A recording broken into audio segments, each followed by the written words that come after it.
Welcome to Planets and Their Meanings, Episode 1. A tour from the Sun to Pluto that turns symbols into levers you can actually pull.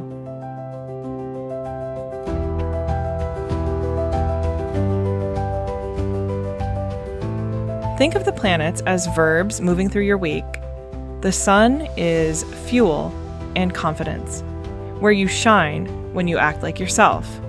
The Moon is regulation and safety, how you settle your nervous system. Mercury is voice and negotiation, how you learn, decide, and explain. Venus is connection and taste, what makes love last and work feel beautiful. Mars is momentum and boundaries, the clean yes that moves you, and the clean no that protects you. Jupiter is wideness and trust.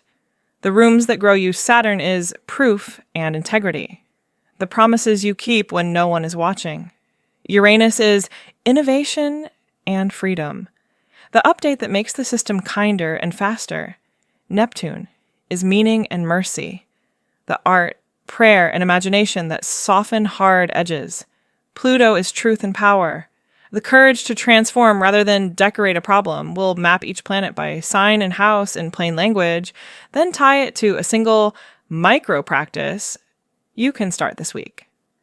By the end, you'll have a pocket glossary for your chart that feels less like memorization and more like muscle memory. Let's begin at the center, where the light is. The Sun isn't your personality so much as your theme. The story you're willing to live out loud. When your Sun is healthy, you wake up with a sense of what today is for. Not a to-do list, but the headline that gives the list a purpose. A Capricorn Sun might say, today is for delivering what matters. A Libra Sun might say, today is for harmonizing, deciding fairly, and making the room better. A Pisces Sun might whisper, today is for meaning, for connecting threads so the work has a pulse. If you'd still do it even if nobody clapped, that's sunlight. The most reliable way to tend your Sun is simple ritual and honest effort aimed at one sentence. Name the point of your day, do one action that matches it, and trust that consistency beats spectacle. Burnout doesn't come from effort so much as effort spent on the wrong story. Right next to your Sun is the part of you that refuses to be argued with. The Moon. The Moon is your nervous system's language, your emotional gravity, the way your body decides you're safe. Feed the Moon and it will carry you. Starve it and it will hijack your calendar until you feed it by accident with chaos. A fire moon breathes easier after a small win, any win, because motion itself is medicine. An earth moon melts when the environment proves trustworthy. Food that's real, a corner that's tidy, a rhythm that doesn't lie. An air moon settles when thoughts move and someone listens. Conversation and open windows are nutrition. A water moon restores in softness and privacy. Rituals that signal we're okay and space where feelings can take off their shoes. If you changed nothing else and only ended your days in your moon's dialect, you'd notice your mornings arguing with you less. The Moon isn't dramatic. It's specific. Give it what it asks for on purpose so it doesn't have to steal it later. If the Sun is the headline and the Moon is the weather, Mercury is the channel.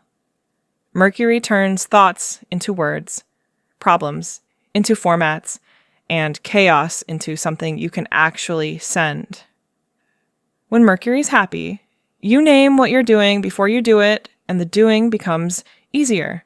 When it's agitated, you spend an hour drafting a message you can't stand or speak truths in the wrong key at the wrong time, and then wonder why everything feels too loud. Different Mercuries like different rooms. A fire. Mercury thinks in verbs and headlines. Give it a target and a time box, and it will find the action. And Earth Mercury trusts specifics. If you want it on your side, put a date on the plan and a number in the box. An air Mercury thrives on dialogue and options. It needs oxygen and exchange, not verdicts delivered like stone tablets. A water Mercury needs tone and trust before information can land. The softer the room, the more honest the answers. A small agreement before any big talk, bullets first, or story first, decide or explore, saves hours of friction, and for yourself, match the room to your Mercury. If you're a water Mercury trying to brainstorm under fluorescent lights on a video call with 6 people, you'll feel broken. You're not. The room is. If you're an Earth Mercury pretending that a goal is real without a calendar cell, you'll feel fraudulent. You're not, you just need the cell.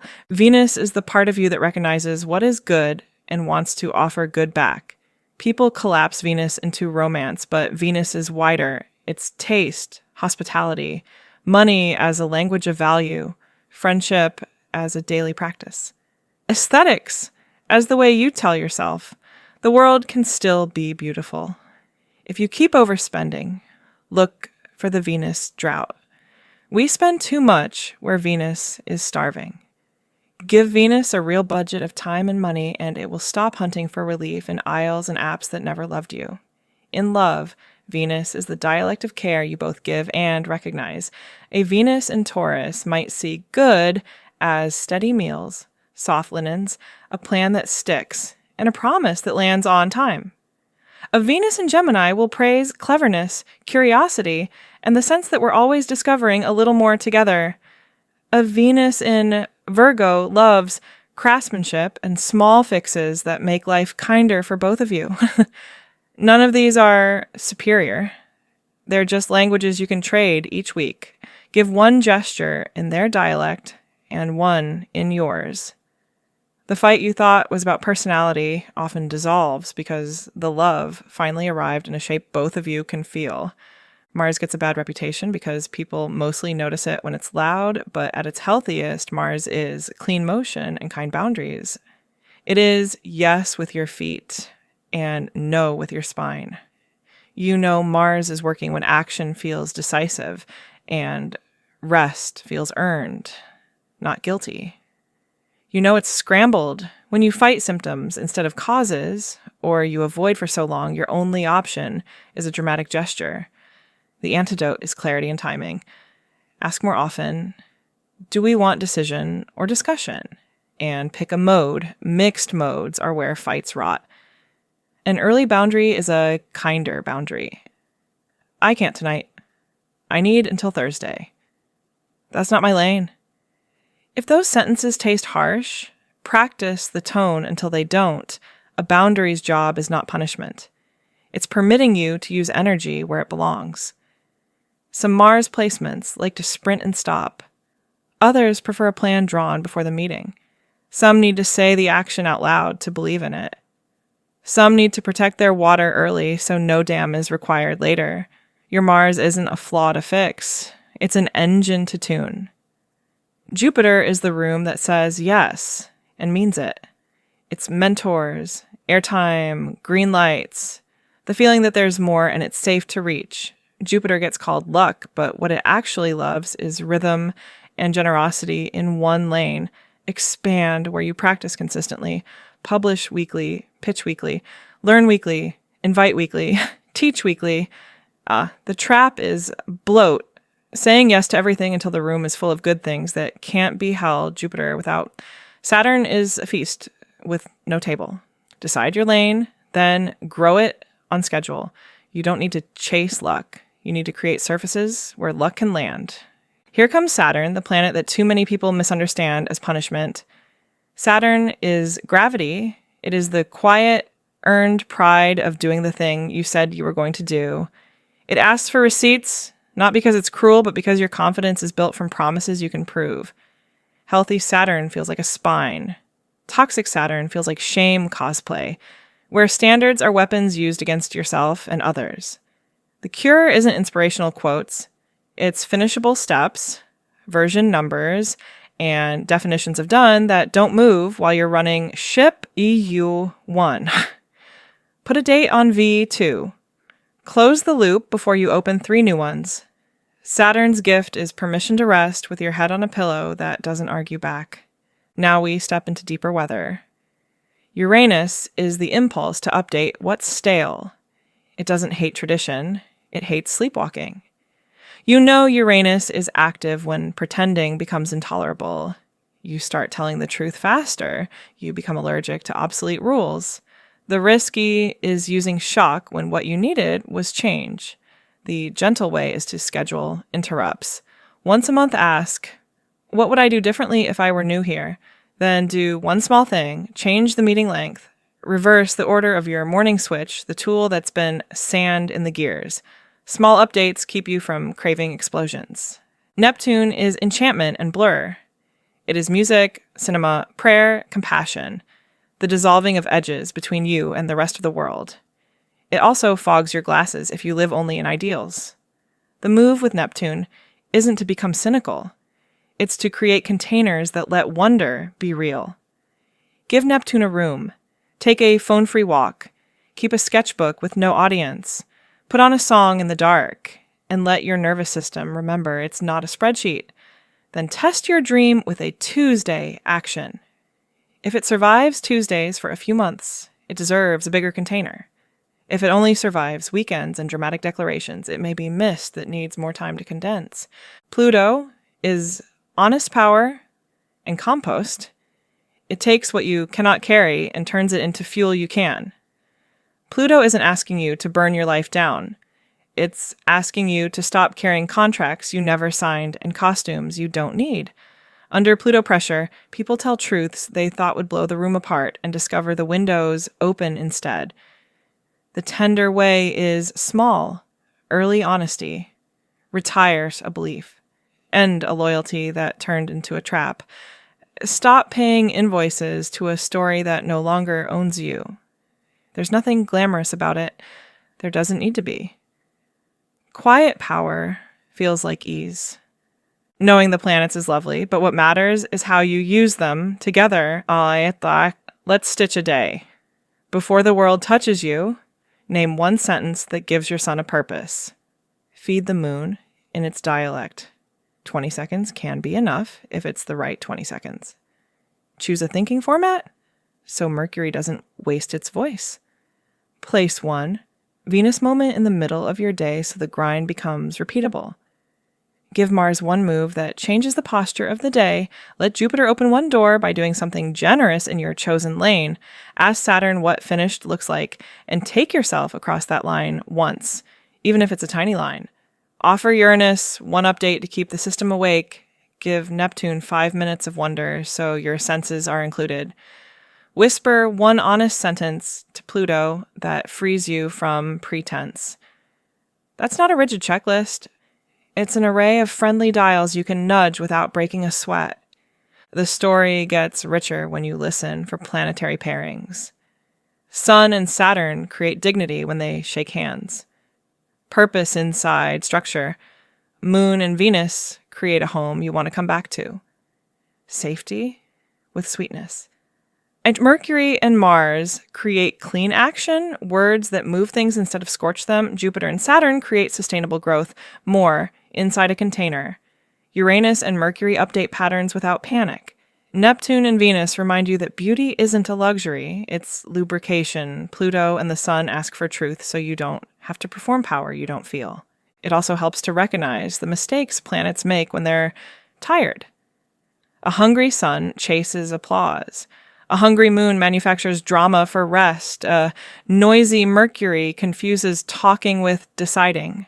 A lonely Venus buys things for comfort it could have received for free if it had asked the right person the right way. A frantic Mars fights the smoke because it's too scared to look for the fire. Jupiter bloats instead of blesses. Saturn freezes instead of supports. Uranus detonates instead of updates. Neptune erases instead of softens. Like Pluto controls because it's afraid to be honest. There's no shame in any of that. The repair is nearly always small and earlier than you think. Feed the right need and the symptom loses its job. Let me put skin on this with a few portraits that sound like people you know. Amina carries a Taurus sun and a Gemini moon with an Aries Mercury, Cancer Venus, and Virgo Mars. On days that work, she names one tangible point, gets a 2-minute Mercury win, texts a friend so her moon stops pacing, cooks something simple so Venus can feel the day, and fixes one microprocess so Mars gets to flex. On days that don't, she doom scrolls Jupiter-scented opportunities, and forgets Saturn entirely, then wonders why she can't sleep. 30 minutes after lunch devoted to closing loops, no new tabs, changes the day's texture without heroics. Diego has a Leo Sun, Scorpio Moon, Virgo Mercury, Libra Venus, and Capricorn Mars. He leads best when visibility is service, not verdict, and his moon has one person. It tells the deep truths to regularly. His lists keep him honest, his manners keep teams gracious, and his Mars finishes what others only announce. When he's tired, he turns intensity into identity Neptune with boundaries. Music, bath, sleep, then speak undoes the drama. Ray runs Aquarius Sun and Mercury with a Pisces Moon, Sagittarius Venus, and Aries Mars. A revolutionary brain with a tender interior and a starter motor that never met a red button it didn't like. When Ray forgets Saturn, Uranus volunteers to run the whole day. Loving containers save everyone, one good problem, one sprint, one rest, repeat. Venus asks for play and newness. Neptune asks for art. The life stops needing to explode to feel alive. Timing matters, and you already feel it even if you don't follow calendars in the sky. When Jupiter touches a part of your chart, that part gets a megaphone and opportunities to say yes more often, but in one lane. And don't trash the furniture while you're excited. When Saturn touches a part, gravity increases. Build structure and earn the right to carry more. Later, Uranus wakes, stale rooms. Update a rule so you don't need to break it. Neptune lowers the contrast, double your craft, and have your expectations without closing your heart. Pluto deepens. Tell smaller truths earlier, and let endings be quiet, so beginnings don't shout. You don't have to memorize ephemerides to use this. Pay attention to which room is loud. Act at the right scale. Daily dials for the personal planets. Weekly or monthly cadence for Jupiter and Saturn. Gentle containers and honest adjustments for the outer trio. There's a pocket mantra that helps when everything feels noisy. The sun decides the point. The moon gets fed first. Mercury chooses the format. Venus makes it pleasant so it can be repeated. Mars moves the thing that matters. Jupiter grows what works, Saturn keeps it real and finishable, Uranus improves what's stale. Neptune softens the edges and returns wonder to the room. Pluto tells the truth, so you don't have to perform power you don't feel. If you say that to yourself while you make coffee, you'll design a better day without forcing anything mystical to behave like a spreadsheet. All of this is only useful if it changes how you treat yourself and other people. You are not one sign. You are an arrangement. The days you call good are not random. They're the days your arrangement got its needs met in the right order. Start like you're rising. Act for your sun. Rest for your moon. Ask Mercury how to think about the thing before you try to think about the thing. Give Venus an easy win so you stop resenting the grind. Let Mars move one pebble that shifts the pile. Give Jupiter one lane where you are consistently generous. Give Saturn one box to check that actually counts. Let Uranus update some small rule. Let Neptune remind you you're not a machine. Let Pluto retire one tiny lie you don't need anymore. You will not become a different person. You will become easier to be. That's your planetary toolkit. 10 verbs, 10 ways to move a real life forward. If this tour made your sky sound like music instead of noise, keep playing. And when you want to put your hands on something tactile, come to mysticbolt.com. It's packed with free tools that make these ideas real in the best, lightest way. Pull a spread in Tarot Studio when you want a mirror that speaks in symbols. Try the Rider-Waite Tarot app for a quick nudge before you choose a lane for the week. Take a free tarot reading to pick a focus when Mercury is spinning its wheels. Use chakra frequencies to settle your attention when your mind won't pick a channel. Wind down with the pranayama flow breath timer so your moon remembers how to sleep. Keep it playful. Habits that feel like kindness are the ones that stay. And before you go, tell me which planet feels loudest for you right now. And the smallest change you'll test this week to feed it. Maybe it's a boundary delivered early and warm. Maybe it's a 2-minute win before the inbox.